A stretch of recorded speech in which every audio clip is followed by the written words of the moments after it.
अल्लाह तबारक व तआला के नाम से शुरू जो बड़ा मेहरबान और नहायत रहम करने वाला है। नाज़रीन मोहतरम, इस दुनिया के अंदर पैदा होने वाला हर इंसान अपने आप को सिर्फ मिट्टी का एक पुतला ही समझता है, लेकिन वो ये नहीं जानता कि अल्लाह तबारक व तआला ने उसके अंदर कौन कौन से राज पोशीदा रखे हैं। इसी वजह से अल्लाह तबारक व तआला ने एक इंसान के बारे में इरशाद फरमाया है कि इंसान मेरा राज है और मैं इंसान का राज हूँ। चुनांचे जब इंसान अल्लाह तबारक व तआला का राज हुआ तो ज़रूर इंसान के इस छोटे से वजूद के अंदर कि जो बज़ाहिर हमें छोटा नज़र आता है, बहुत सारे अल्लाह तबारक व तआला के राज और असरार पोशीदा हैं जिनसे हम हरगिज़ वाकिफ़ नहीं हैं। इसी वजह से रिवायत के अंदर आया है कि रसूलुल्लाह सल्लल्लाहु तआला अलैहि वसल्लम ने इरशाद फरमाया, मन आरफ़ नफ़्सहु फ़क़द आरफ़ रब्बहु, कि जिसने अपने आप को पहचान लिया वो अल्लाह तबारक व तआला को पहचान लेता है। यानी अल्लाह तबारक व तआला की पहचान इंसान की अपनी पहचान पर मौकूफ़ है। और अल्लाह तबारक व तआला ने कुरान पाक के अंदर इरशाद फरमाया कि हमने इंसान को अहसन तक़वीम पर पैदा किया है और फिर हमने इंसान को अस्फलुस साफ़िरीन के अंदर भेज दिया है।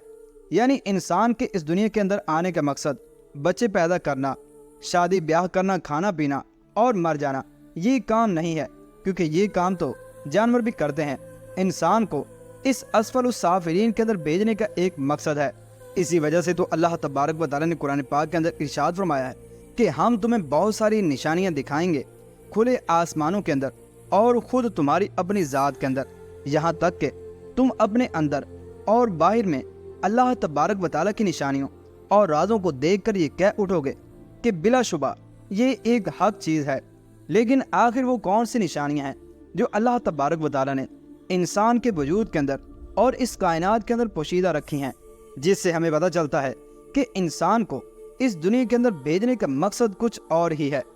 जिससे अभी तक हम अपनी ज़ाहिरी तालीमात की वजह से ना वाकिफ़ हैं। चुनांचे इंसान की हैसियत इस दुनिया के अंदर कैसी है और अल्लाह तबारक व तआला ने इंसान को इस दुनिया के अंदर किस वजह से भेजा है, आज की इस मुनफरिद वीडियो के अंदर हम इसी राज से पर्दा कुरान और हदीस की रोशनी के अंदर उठाएंगे। लिहाजा आपसे हमारी गुजारिश है कि आप हमारी इस वीडियो को एंड तक मुलाहिज़ा फरमाइए। नाज़रीन मोहतरम, जब से अल्लाह तबारक व तआला ने इस कायनात को पैदा किया और इस कायनात के पहले शख्स हज़रत आदम अलैहिस्सलाम इस दुनिया के अंदर आए, वहाँ से लेकर अब तक की तमाम तारीख को देखा जाए तो हमें पता चलता है कि जितने भी दानश्वर, सूफ़ी, संत, फ़कीर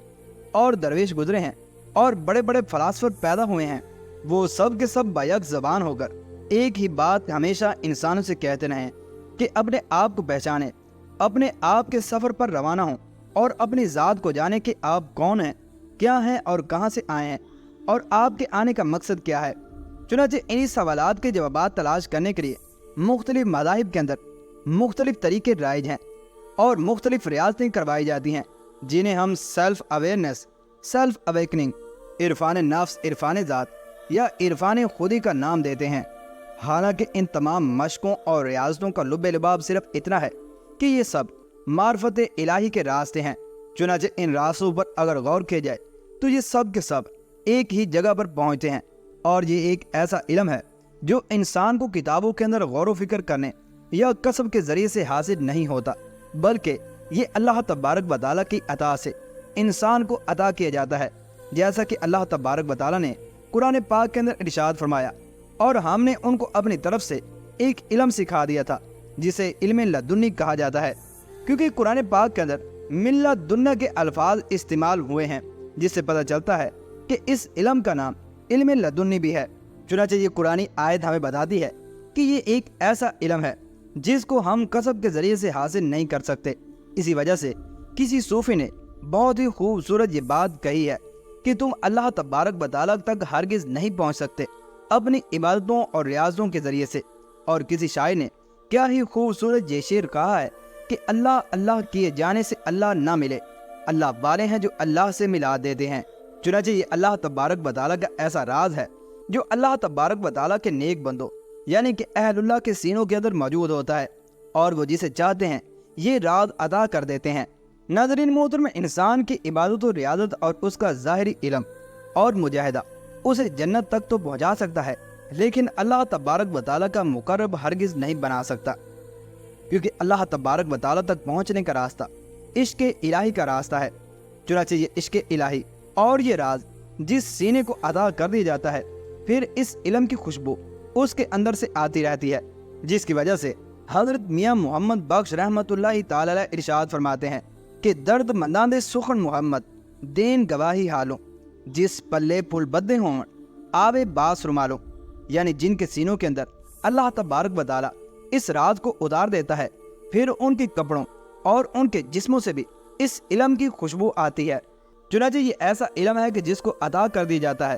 بڑے بڑے فلاسفر، دانشور اور حکماں بھی اس کے پیچھے رہ جاتے ہیں، کیونکہ فلاسفر اور دانشور ہمیشہ اپنے عقل کے ذریعے سے سوچتے ہیں اور اس کے ذریعے سے مختلف قیاس آرائیاں کرتے ہیں، جبکہ وہ شخص جس کو یہ راز عطا کر دی جاتا ہے اور وہ اہل علم ہو جاتا ہے، اس کی جو بھی رائے ہوتی ہے یہ اس کا ذاتی طور پر مشاہدہ ہوتا ہے، اور وہ قیاس آرائیوں کے ذریعے سے اور خیالات کے ذریعے سے ہوائی باتیں ہرگز نہیں کرتا۔ اسی وجہ سے کہا جاتا ہے کہ علم عرفان رکھنے والوں کی ایک علیحدہ ہی دنیا ہوتی ہے، جسے مشاہدات کی دنیا کہا جاتا ہے، اور انہی اہل عرفان کے لیے اللہ تبارک و تعالیٰ نے 18,000 جہانوں کو پیدا فرمایا ہے کہ جن کے اندر غور و فکر کر کے وہ ایسے علم کے جواہر اور موتی لوگوں کے سامنے بکھیرتے ہیں کہ عام انسانوں کی عقلیں حیران و پریشان اور ششدر رہ جاتی ہیں۔ چنانچہ بنا عرفان نفس حاصل کیے انسان ان جہانوں تک ہرگز رسائی حاصل نہیں کر سکتا۔ چنانچہ اگر اس دنیا کے اندر غور و فکر کیا جائے تو کائنات کی ہر چیز جیسے پیدا ہوتی ہے ویسے مر جاتی ہے، چاہے وہ بھیڑ بکریاں ہوں، جنگلی جانور ہوں یا پیڑ پودے ہوں، لیکن ان تمام چیزوں میں سے فقط انسان ہی واحد ایسی چیز ہے جو کہ جیسے پیدا ہوتا ہے ویسے نہیں مرتا۔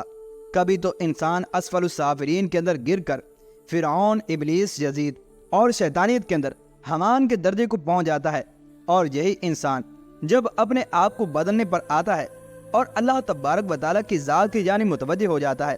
تو پھر یہی انسان باجزید بستامی، ڈاکٹر اقبال اور رومی بن کر اس دنیا سے رخصت ہوتا ہے۔ چنانچہ یہی انسان اسفل السافلین کے اندر گر کر جانوروں سے بھی بدتر ہو جاتا ہے، اور یہی انسان جب نیکی اور تقوی اور پارسائی پر آتا ہے تو فرشتوں سے بھی معزز و مکرم ہو جاتا ہے۔ چنانچہ جب کبھی انسان اپنی ذات کے حوالے سے غور و فکر کرنا شروع کرتا ہے تو اللہ تبارک و تعالیٰ اس کے لیے راستوں کو کھول دیتا ہے، کیونکہ اللہ تبارک و تعالیٰ نے قرآن پاک کے اندر ارشاد فرمایا، اور جو ہماری راہ کے اندر مجاہدہ اور کوشش کرتے ہیں تو ہم اپنے راستے ان کے لیے عیاں کر دیتے ہیں، یعنی ان پر عرفان نفس کے راستوں کو کھول دیا جاتا ہے، اور وہ اس طرح سے کہ اللہ تبارک و تعالیٰ اسے کسی اپنے بزرگ بندے کی صحبت عطا کرتا ہے جو کہ عرفان نفس کے ان راستوں کو طے کر کے قرب خدا تک پہنچ چکا ہوتا ہے۔ چنانچہ اس کی تعلیمات پر عمل کرتے ہوئے جب انسان ان رستوں کو طے کرنے کی طرف متوجہ ہوتا ہے تو اللہ تبارک و تعالیٰ اس کے لیے ان رستوں کو انتہائی آسان فرما دیتا ہے،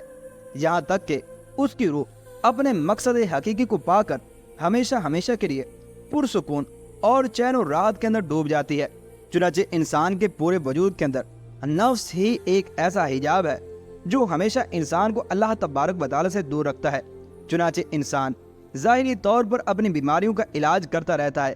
انگزائٹی، ڈپریشن اور اس جیسی بیماریوں سے بچنے کی کوشش کرتا رہتا ہے، اور اس پر بے جا پیسے بھی لٹاتا رہتا ہے، لیکن وہ اس بات سے ناواقف رہتا ہے کہ در حقیقت اس کی روح بیمار ہوتی ہے، کہ جس کی تندرستی اور صحت فقط اور فقط عرفان نفس ہی کے ذریعے سے ممکن ہے۔ چنانچہ انسان جب 40 سال کی عمر تک پہنچ جاتا ہے تو اس وقت انسان عزت، دولت، شہرت اور دنیا کی ہر چیز کو دیکھ چکا ہوتا ہے۔ اس وقت انسان آسمان کی طرف نگاہ اٹھاتا ہے اور اسے یہ محسوس ہو جاتا ہے کہ اب اس دنیا سے کوچ کا وقت آ چکا ہے۔ اس وقت انسان اپنی روح کے اصلاح کے لیے ہاتھ پاؤں مارتا ہے، لیکن اس وقت زندگی کا وہ حصہ جس کو اللہ تبارک و تعالیٰ نے عبادت و ریاضت اور عرفان نفس کے لیے عطا کیا تھا وہ گزر چکا ہوتا ہے۔ چنانچہ اس وقت انسان عبادت و ریاضت کرنا بھی چاہتا ہے تو جسمانی کمزوری اور دوف کے سبب اللہ تبارک و تعالیٰ کی اتنی عبادت و ریاضت نہیں کر پاتا، جس کی وجہ سے انسان ہمیشہ ہمیشہ کے لیے بلندی درجات سے محروم رہ جاتا ہے۔ اللہ تبارک و تعالیٰ سے دعا ہے کہ اللہ تبارک و تعالیٰ ہمیں ان باتوں کو سمجھنے کی اور اپنی ذات کو تلاش کرنے کی توفیق عطا فرمائے۔